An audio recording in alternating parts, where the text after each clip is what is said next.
I noticed this, which I'm bringing to the frame. This is actually like Hindu art a little bit. Yeah. What's the inspiration for the design for your poster? It was no.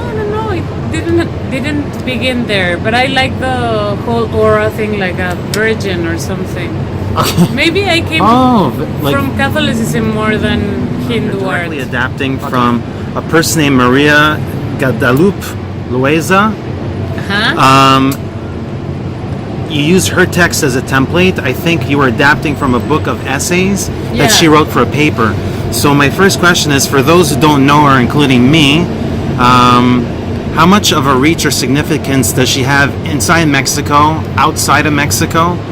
And then what is it specifically about her writing that turns you on as a person? And what is her relevance today? Very popular when she came with her book back in 82, 83, because she sort of exposed all her friends and her class. You know, she was one of the good girls, and she just came with this book and talked very badly about their habits and about how they were managing the crisis in their lives. So I think that was the first time that someone did, broke the spell. Demystified it.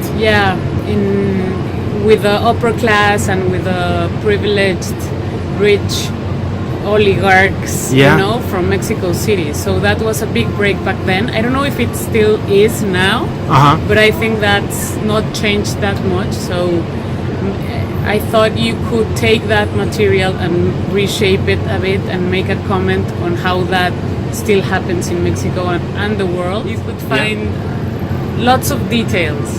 And what I was drawn to was the way she spoke about the codes these people had, and how you could arrange codes and see what was deep inside these characters, and not just the surface. No? That's what they are promoting all the time, and this was interesting to me. It was definitely the details. I didn't like it to be a satire, because I think we've had in Mexico, maybe Latin America, lots of comedies that deal with these class issues. And I think even it's though saturated. I think comedy is a great resource for to make criticism about stuff and all that. But I think in this particular case, talking about class and social inequality, it's been too much. I mean, we're used to watching these characters in that tone, so I thought it was time to just like look them straight into the eyes and take them more seriously, and maybe just try to understand and judge at the same time, what was happening. I looked up the age of your age, which I normally don't do, and the age of the actress, to see if you perhaps had remnants or an idea of the political landscape that was during that 4 or 5 year tenureship, and you're born almost exactly at its last goodbye, if you will. So I'm wondering, how do you refer back to that period? It's actually very funny to me that newspapers are still talking about the same things. It's been 36 years. It's my actual age. So that we've been in this economical crisis, this sort of economical crisis, since then. It started back then, and it's renewed like every years, and it's very similar. So it was more about how that is still ongoing than the contrast. You get a sense of like status just in like hand gestures. What is it about the character of Sophia, which is not really a likable person? What drew your actress to this role? I think the idea of talking about this social inequality issue and the classism we suffer since forever in Mexico and in Latin America, I think we both were drawn to this subject. Like, we wanted to go deep in it. and it was difficult for her. I think at the beginning, because I love that, and that was one of the reasons. Other than she's an amazing actress, but I thought of Ilse because she's very political. She has a stand, you know. Yeah. So this was sort of a contradiction, and I thought, and it is to me as well. I like to think of myself as someone who doesn't want to make propaganda for the rich, you know. But this was a journey that we took together, and it was pretty amazing because you spend your life pointing fingers at the oppressor, and you don't see how much of an oppressor you're yourself, and how your role plays on the system. You know, so I think that was a very painful journey for both of us, and an interesting one. And I don't know, maybe she took something out of it. How is your? Just out of curiosity, how is your feature debut received? It came here. You did the festival circuit.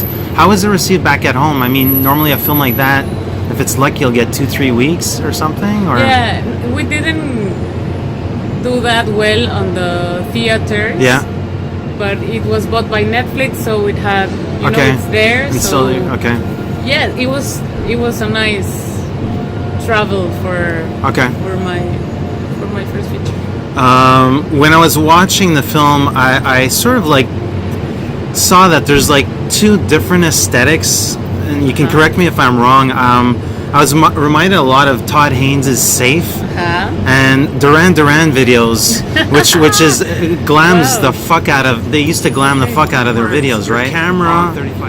You access that world. The moving camera aesthetic really pivots and places the person in this little enraptured cyclone. And then there's another sort of aesthetic where you're far removed.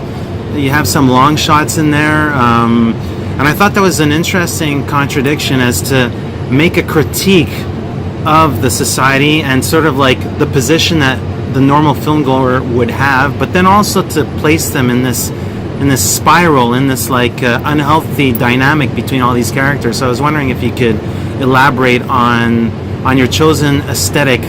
Yeah, it's interesting that you saw that. I mean, it was something I spent a lot of time thinking how to submerge the because I didn't want, as I said, to point fingers and to be a way just like a judge or an observer, but I didn't want people to be her, to understand her in a way of that it would end up redeeming her. So I decided I was going to try to make a sort of false subjective. Many of these shots you're talking about, the Steadicam things, are false subjectives. They start as if you were in her eyes, and you start coming out of her and watching her by far away. So yes, it was I mean, I tried to do that with many of the cinematic elements. I mean, I think music works that way in the film as well, and I'm thrilled that you noticed. Yeah, no, it's actually very. I mean, it's very overt, I think, in its strategy. Speaking of music, what's the obsession for Julio Iglesias? I barely knew who this figure was. I'm born in the early '70s. Not really part of my culture, but I'm aware of it because I'm part of a French culture, and I think he was a multilingual artist. He was singing in 3-4 different tongues: Italian, French, English, Spanish. Why is he considered by the protagonist? Why is he considered the cherry on the sundae? Why, what's the deal with Julio Iglesias? Why is he? Was he a pop icon that? He was. Okay.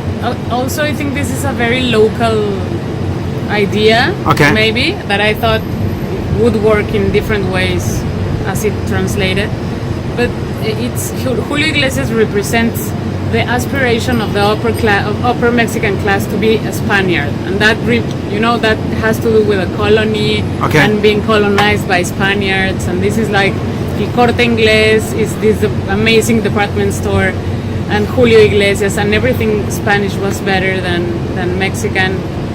Back then, Okay. even more. I mean, now it still is, but back then, back in the 80s, it was like, oh, that's so that's elegant. And like a so- status symbol. Yeah, totally. So And he was a romantic and, this very glamorous guy that lived in Mallorca and with the yachts and the models. And I was wondering how much fun you had in the research phase of finding props. What did you get out of it?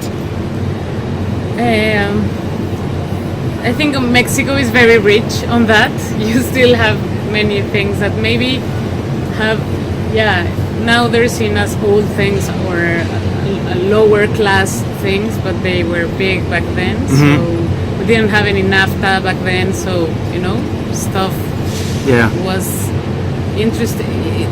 They were interesting decisions to make, because those are things that if you look at now, they're not glamorous at all. They have like a rust and dust in the kind of liquors they were drinking. Those are like grandma's drinks, It's not cool or new, but it was nice to Immerse and it was yourself. all on the books, on Guadalupe's books. Okay, this should be descriptive with the, okay. Even what kind of forks and knives they were using. Yeah. It's very specific on I those. think there's similar threads or ideas or obsessions that coexist, and I think of them as very different films, but I've been receiving these comments about them both being very contained, okay. and they both have this female protagonist that's not very likable, that you have to make an effort to go in and to understand, and I like that kind of challenge. I think I like to build from a failed character. Well, thank you very much.